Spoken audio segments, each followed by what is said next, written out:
సీరియల్లో సినిమాలో నటించాలనుకుంటున్నారా? అయితే వెంటనే మా యాక్టింగ్ స్కూల్లో జాయిన్ అవ్వండి. నమస్తే రమ్మగారు. నమస్తే జయ. చందమామ కథలు బాగా చెప్పుకునేవాళ్ళం రమ్మగారు.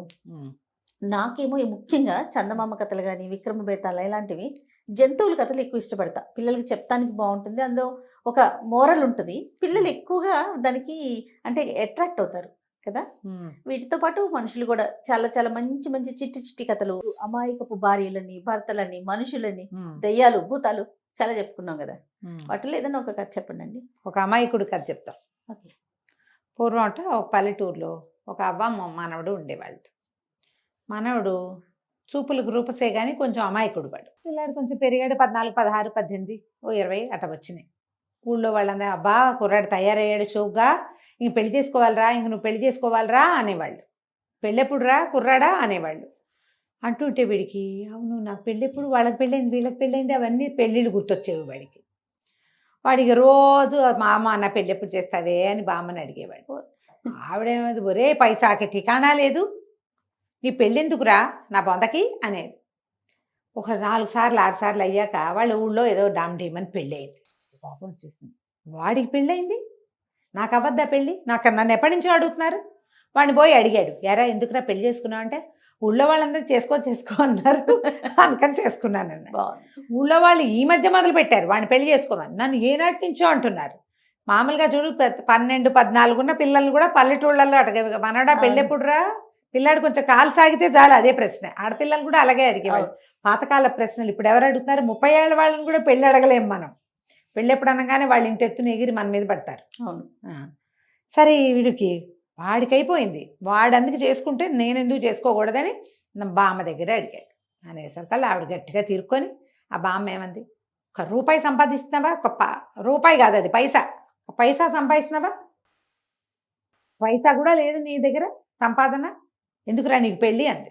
అనగానే కుర్రాడు బాగా ఆలోచించి, వెంగళప్ప వాడి పేరు, పైసా తెస్తే పెళ్లి చేస్తావా బామ్మ, నిజం చెప్పు అన్నాడు. అతే ముందు పైసాదే పిచ్చి వెధవా అంది ఆవిడ. ఇలాగే మాట్లాడతారు. వాడేం చేశాడు, ఊరంతా తిరిగి ఎవరో ఏదో పని చేస్తుంటే వాళ్ళ వెనకాల పనిచేసి, ఏరా ఏం తింటావరా అని వాళ్ళు అడిగితే పైసా ఇవ్వు అని పైసా తెచ్చుకున్నాడు. ఒక్క నయా పైసా. వాళ్ళు ఏమనుకున్నారు, అక్కడ ఏదో పని చేస్తున్నాము, వాడు నేరేడుకాయలు అడుగుతాడు, మామిడికాయ అడుగుతాడని వాళ్ళు అనుకున్నారు. వీడు పైసా అడిగేసరికి ఫోన్లే పిచ్చి వెధవ ఇంత పని చేశాడని నిజంగానే పైసా చేతిలో పెట్టారు. ఆ పైసా ఇచ్చి, ఇదిగోనే పామ్మ పైసా, నా పెళ్లి చేయి నువ్వు. ఇవిడ నిర్ఘాంతపోయింది. ఊరి వీడి వెంగళప్పతనము, ఈ పైసాతో వీడికి పెళ్ళి ఎక్కడ చేద్దాం మనం, ఇక నేను పైసా తెచ్చినా నువ్వు పెళ్లి చేయట్లేదో అని గోల పెట్టేశాడు. ఆవిడేం చేసింది, సరే చూద్దామని వీడిని ఎక్కడికో బయటికి పంపించి పక్కన ఎండుగడ్డి మేట్లు అవి ఉంటాయి వాళ్ళకి, పల్లెటూళ్ళల్లో అవే కదా, ఒక గడకర్రకి గడ్డి చుట్టి అలాగా ఒక బొమ్మలాగా చేసి దానికి తన పాచీరోడు చుట్టి గదిలో వాళ్ళ ఇల్లు పూరు గుడిసెలు, పాత రోజుల్లో గుడిసె ఎట్లా ఉండేవి, ఇలా దీనిలాగా ఉండేవి, ఒంటినిట్రాటి పాకలకి లోపలికి వెలుతురు రాదు ఎక్కువ, దీపం పెడితేనే వెలుతురు, పగటిపూట ఎర్రగా ఎండ కాస్తుంటే కొంచెం వెలుగు ఉంటుంది, సాయంకాలం అయితే కనుచీకటే చిన్న బుడ్డి దీపం పెట్టుకుంటే ఏదో తెలుస్తుంది, మనిషి ఉన్నట్టు కనపడుతుంది. ఈ గడ్డి బొమ్మని ఒక మూల పెట్టి కూర్చుంది. వీడు మళ్ళీ వచ్చాడు బయట నుంచి, పైసా తెచ్చితే పెళ్లి చేస్తానన్నా, కొట్టి దొంగ మాట్లాడుతావు బామ్మ, నాకు పెళ్లి చేయలేదన్నాడు. సరే ఇదిగోరా పిల్ల చూడు అని చూపించింది. చూస్తే అబ్బాయి లోపల వెలుగు లేకుండా ఉన్న చోట కూర్చునున్న చీర కట్టుకున్న పిల్లవతి కనపడింది వాడికి. సరే మరి పెళ్లి చేస్తానన్నావుగా అన్నాడు. ఈవిడేం చేసింది, ఓ పసుపు తాడుకి చక్కగా నులక తాడుకి పసుపు రాసి, ఇదిగోరా పుస్తే ముడికి పెళ్ళి అయిపోతుందంటే వీడికి నచ్చలేదు. ఇదేం పెళ్ళి, మామూలుగా పెళ్ళి అయితే ఎంత డామ్ డేమ్ డిస్కాన్ అవ్వాలి, పెళ్ళి డాములు లేవు డీములు లేవు, ఇట పెళ్లి చేస్తోందని పోట్టాడాడు. ఇట పిచ్చి పెళ్ళి నేను చేసుకోను అన్నాడు. చేసుకోనంటే బామ్మంది, నువ్వు పైసాకి పెళ్ళంటే ఇంతే, నువ్వు తెచ్చింది ఒక పైసా, దీనికి ఇటాగే పెళ్ళవుతుంది, కావాలంటే చేసుకో లేకపోతే మానేసేయమంది. సరే ఏదో ఒకటి పెళ్లి చేసుకోవద్దు సరేనని ఆ బొమ్మ మెళ్ళలో పుస్తే మూడేశాడు. కాసేపు అటు ఇటు తిరిగాడు, ఆనందించాడు, బామ్మ అన్నం పెడితే తిన్నాడు, వెళ్ళిపోయాడు. అయిందా, సరే సాయంకాలం మళ్ళీ వచ్చాక పెళ్ళంతో మాట్లాడదాం అనుకున్నాడు. ఆ బొమ్మతో ఎంత పలకరించినా అది మాట్లాడలేదు. ఏమిటిది మాట్లాడటం లేదు, సూరిగాడు సుబ్బిగాడు వెంకు వీళ్ళంతా చెప్పారు పెళ్ళం మొదట మాట్లాడదు కానీ తర్వాత కబుర్లు చెప్తుందని. కొత్తల్లో ఎవరు మాట్లాడతారు, ఆడపిల్లలు, పాతకాలం ఆడపిల్లలు సిగ్గుపడి చచ్చి మాట్లాడేవాళ్ళు కాదు, మొగుడంటే సిగ్గుతోటి. ఇది కూడా సిగ్గుపడుతోంది అనుకున్నాడు. ఓ పూట ఆగాడు. రెండో పూట చూసినా అది మాట్లాడిపోయేసరికల్లా వీడికి ఒళ్ళు మండిపోయింది. ఇదేం పెళ్ళి, ఇదేం పెళ్ళాం, మాట వింటలేదని చెప్పి మూల నుంచి ఒక కర్ర తీసి దబి దబి అని 2 కొట్టి గడ్డి బొమ్మని, నువ్వు దెబ్బలు తింటే కానీ నీకు బుద్ధి వచ్చేలాగా లేదని కొట్టేశాడు. కొట్టేసి బయటికి వెళ్ళిపోయాడు. ఈ మహామయ్య దొరికిందే ఛాన్స్ అని చటుక్కున ఆ బొమ్మను ఊడదీసేసి తీసిపోయి గడ్డిని తగలబెట్టేసింది. వీడికి పాపం జాలేసింది. అయ్యో అయ్యో పెళ్ళాన్ని కొట్టేనే అని ఆ ఫ్రెండ్ని ఈ ఫ్రెండ్ని కనుక్కున్నాడు. పెళ్ళాన్ని కొడితే మళ్ళీ బతిలాడుకోవాలని వాళ్ళు తెలియజేశారు. ఓహో ఇది మరీ బాగుందని వీడు మళ్ళీ వచ్చాడు. వచ్చి బామ్మ మా లోపలికి వెళ్ళాడు. చూస్తే లేదు అక్కడ. మా ఆవిడేదే అన్నాడు.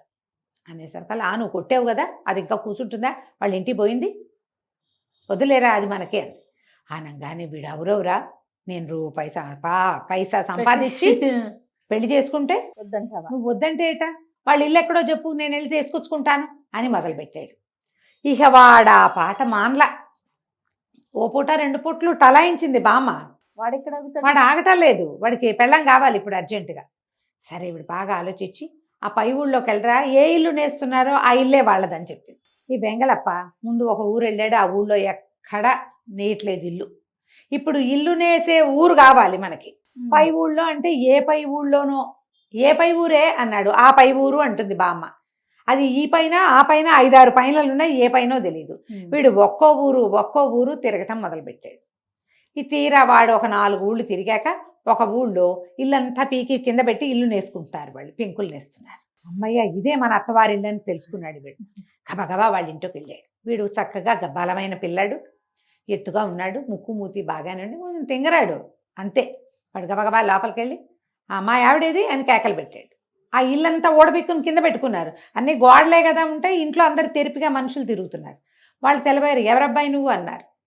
మా ఆవిడ మీ దగ్గర ఉండిపోయింది కదా, తీసుకెళ్ళటానికి వచ్చాను, నా పెళ్ళాన్ని నాకు ఇస్తే నేను వెళ్ళిపోతానన్నాడు. వీడు నేను ఒక ఆవిడికి మా ఇంట్లో తాళి కట్టాను, దాన్ని నేను కొట్టాను, అవన్నీ ఏం చెప్పటల్లా. మా ఆవిడ మీ ఇంట్లో ఉంది, నాకు ఇచ్చేయండి, నేను వెళ్ళిపోతాను. ఆ ఇంట్లో ఒక కథ ఉంది, పాత కథ. వాళ్ళిద్దరు అన్నదమ్ములు, ఒక చెల్లెలు. ఆ పిల్లకి 11వ ఏటో 13వ ఏటో పెళ్లి కుదిర్చారు. ఈ ముహూర్తం ఇంకో గంటలో ఉందనగా ఆ పెళ్లి కొడుకు ఎక్కడికో లేచక్కపోయాడు, రాలేదు. ఆ పిల్లకి మళ్ళీ పెళ్లి చేయలే వీళ్ళు. వాళ్ళు ఏమనుకున్నారు, ఏదో ఒకనాడు ఆ పిల్లాడు వస్తాడు, అప్పుడు చేద్దాం, కుదుర్చుకున్న సంబంధం కదా అని చూశారు. ఎన్నాళ్ళో అయ్యింది. వీళ్ళు ఎప్పటిదో ఆ కథ, ఆ పెళ్ళి ఇప్పుడు ఇంత ఎత్తునుంది. వాళ్ళ గుర్తులేదు వాడి ముక్కు మొహం ఎవరో. కాకపోతే అతను కొంచెం హడావిడి మనిషి అని మాత్రం జ్ఞాపకం ఉంది.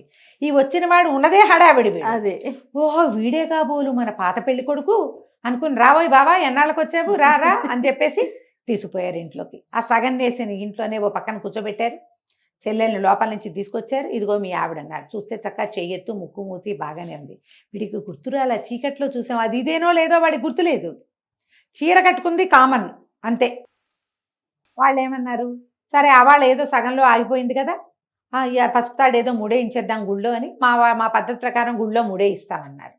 వీడేమనుకున్నాడు, ఇది కూడా పాయింటే, ఎందుకంటే మన ఇంట్లో చీకట్లో నేను బామ్మ ఇద్దరమే ఉన్నాం, వీళ్ళు ఇప్పుడు 4-5 ఉన్నారు, పంతులు గారు ఉంటాడు, అక్షింతలు వేస్తారు, బాగుందిగా సరే అన్నాడు. గుళ్ళోకి వెళ్ళారు, పెళ్లి చేసుకున్నారు. సూపర్. వాళ్ళు చక్కగా పెట్టే బేడా సర్ది, కాస్త పసుపు కుంకుమ 2 కావిళ్ళకి ఎత్తి, ఓ 2 చాకళ్ళని ఇచ్చి వీళ్ళింటి పంపించేశారు. అమ్మయ్య వెళ్ళిపోయింది చెల్లెలని. ఊళ్ళో అందరూ ఆ పిల్లని అట్టాగే ఉంచుకున్నారు. అన్నదమ్ములు 2 పెళ్లి చేసుకుని పిల్లల్ని కన్నారు అని తిట్టిపోసేవారు. ఇక్కడ ఆ గోల్ లేదు, హాయిగా దాని మొగుడు వచ్చాడు, దాన్ని తీసుకుపోయాడు. కుదుర్చుకున్న పెళ్ళంటే సగం పెళ్ళైపోయినట్టేగా. ఈ బామ్మ వీడు ఆ ఊరు ఈ ఊరు తిరగబోయాడు, వెర్రివెధవ ఎంగళప్ప, ఎప్పుడో ఒకప్పుడు తిరిగి వస్తాడు అనుకునేది. తీరా చూస్తే మంది మార్బలం, చాకళ్ళు, కావిళ్ళు, పసుపు కుంకాలు, చక్కగా చిలకలాగా కాలిపొడుగ్గా ఉన్న ఒక పిల్లని వెంబడి పెట్టుకుని మనవడు వచ్చేసరికి ఆశ్చర్యం, ఊరిని పైసాతో బాగానే చేసుకున్నాడే పెళ్లి వీడు. సరే ఏముంది, చుట్టుపక్కల వాళ్ళందరూ వచ్చి ఆహాహా చక్కగా మనవడు అందమైన పిల్లని తెచ్చాడు, ఇకనేమి మంచి పిల్లలు కలుగుతారని అందరూ ఓహో అన్నారు. ఆ పిల్లని లోపల ప్రవేశపెట్టుకుంది. పొరపాటును కూడా వీడు వాడు కాదని ఆవిడ చెప్పలేదు, వీడు వాడేనా అని ఆ అమ్మాయి అడగలేదు. హాయిగా కుదిరిపోయింది. సుఖంగా పెళ్లి చేసుకుని జామని కాపురం చేసి చక్కగా ఉన్నారు. పక్క ఊళ్ళో సంపన్నులు మరి కాదా, కొంచెం పర్వాలేదు వాళ్ళు కూడా ఏవో 4-5 ఎకరాల పొలాలు ఇప్పించి మెల్లిగా కమతాలు చేయించి కుర్రాన్ని లైన్లో పెట్టారు. పిల్ల మంచి పని మంత్రాలు, అన్నయ్య ఇళ్లలో బాగా పనులు చేసి ఉన్న పిల్ల కదా, చక్కగా అది సంసారం దిద్దుకుంది. కథ కంచికి మనం ఇంటికి. బాగుందండి అమ్మాయి ఇక్కడ కథ. నమస్తే రమ్మగారు. నమస్తే